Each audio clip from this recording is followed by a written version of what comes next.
નમસ્તે વિદ્યાર્થી મિત્રો, હું ચેतना પુરોહિત વિદ્યારાજ ગ્લોબલ સ્કૂલ વતી આપનું હાર્દિક સ્વાગત કરું છું। ધોરણ 6 विषय हिंदी पाठ 6 सुबह, जिसमें पोलियो की बीमारी से बच्चे विकलांग हो जाते हैं। बच्चों को इस बीमारी से अपने बचाव के लिए पोलियो की दवा दी जाती है।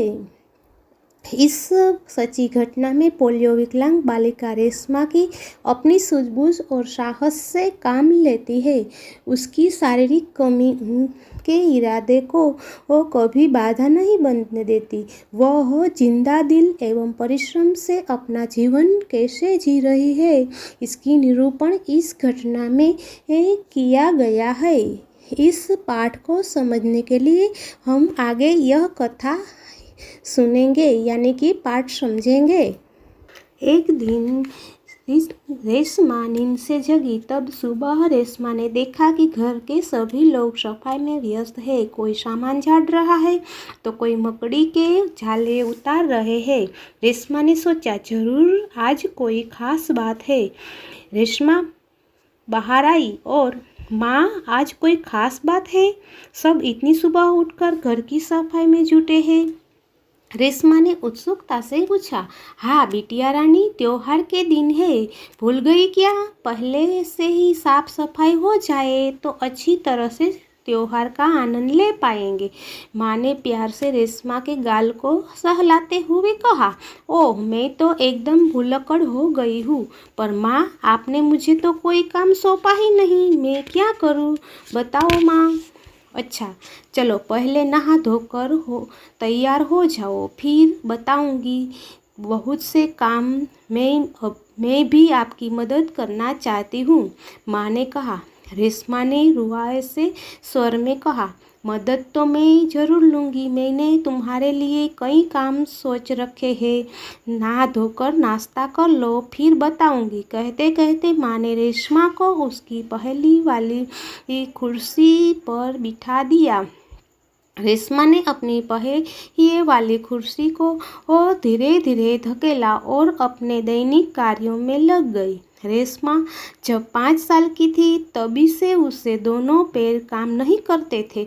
उसे बहुत तेज बुखार हुआ और घुटनों से नीचे दोनों पांव एकदम बेजान हो गए। बहुत इलाज करवाया पर रेशमा के पांव में जान नहीं आई।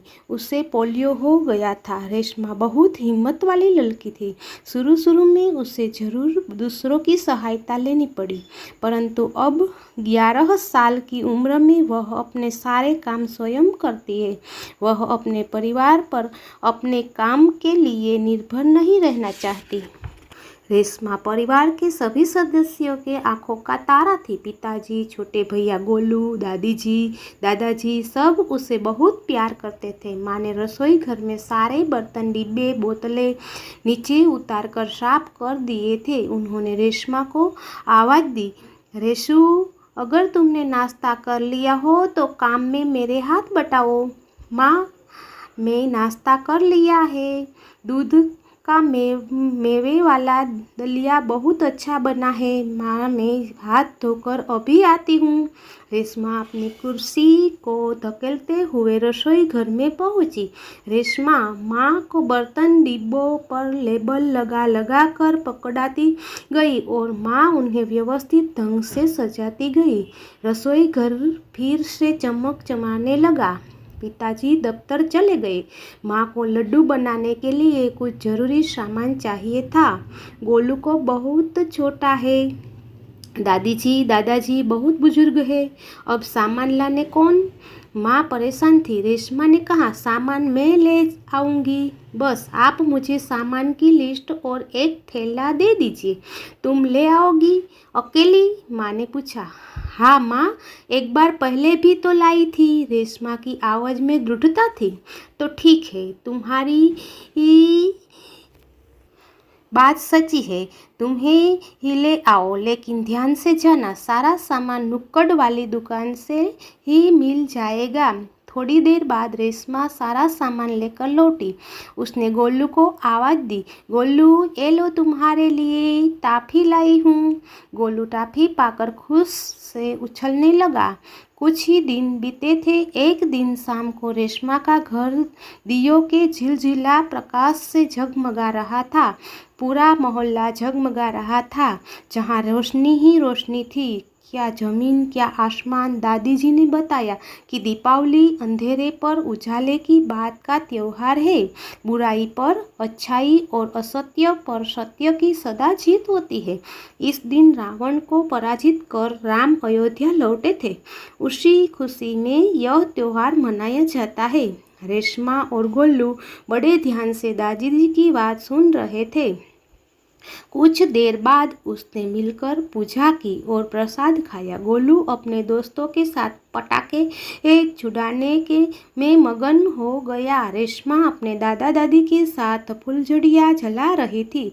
इतने में रेशमा ने क्या देखा कि गोलू ने जिस पटाखे को बुझा हुआ समझकर छोड़ दिया था, उसमें से चिंगारियाँ निकलने लगी है। गोलू की पीठ पटाखे की तरफ थी। रेशमा चिल्लाई, गोलू गोलू बच्चों, तुम्हारे पीछे पटाखे हैं। पटाखों के शोर में रेशमा की आवाज़ दब गई। बाकी लोग कुछ समझ पाते सबसे पहले रेशमा जल्दी जल्दी कुर्सी को धकेलती हुई गोलू के पास जा पहुंची। उसने गोलू को जोर से धक्का दिया और खुद आगे निकल गई। अपनी कुर्सी की गति के कारण धड़ाम जोर का धमाका हुआ। रेशमा की कुर्सी ने गोलू को जलने से बचा लिया। गोलू को कुछ समझ न आया कि उसे धक्का किसने दिया और क्यों दिया। धमाके की और आवाज़ सुनकर माँ पिताजी भी बाहर दौड़े चले आए। कुर्सी रेशमा के ऊपर थी और रेशमा नीचे। पिताजी ने कुर्सी सीधी की और रेशमा को उस पर बिठा दिया। माँ भयभीत थी, बोली, कहीं चोट तो नहीं लगी ने रेशू। रेशमा ने उन्हें सारी बात बताई। सबने रेशमा की पीठ थपथपाई। गोलू रेशमा के पास आकर नाटकीय ढंग से बोला, दीदी आज तो आपने मेरी जान बचा ली। आपका यह धमाकेदार धक्का मुझे हमेशा याद रहेगा। सभी लोग खिलखिलाकर हंस पड़े। रेशमा की शारीरिक कमी उसके इरादों में कभी बाधा नहीं बनी। वह आज भी उतनी ही जिंदा दिल और परिश्रम से अपना जीवन जी रही है। उसकी हर सुबह नई सुबह होती है। वह हर सुबह अपने काम में नई इरादे से जुट जाती है और नए नए काम करती है। सुना ने विद्यार्थी मित्रों, रेशमा विकलांग होकर कितनी साहसी है और इतने सारे काम कर सकती है, तो हम क्यों नहीं कर सकते। हम भी अपने दोस्तों की मदद कर सकते हैं और अपने घर वालों की मदद कर सकते हैं। नमस्ते विद्यार्थी मित्रों।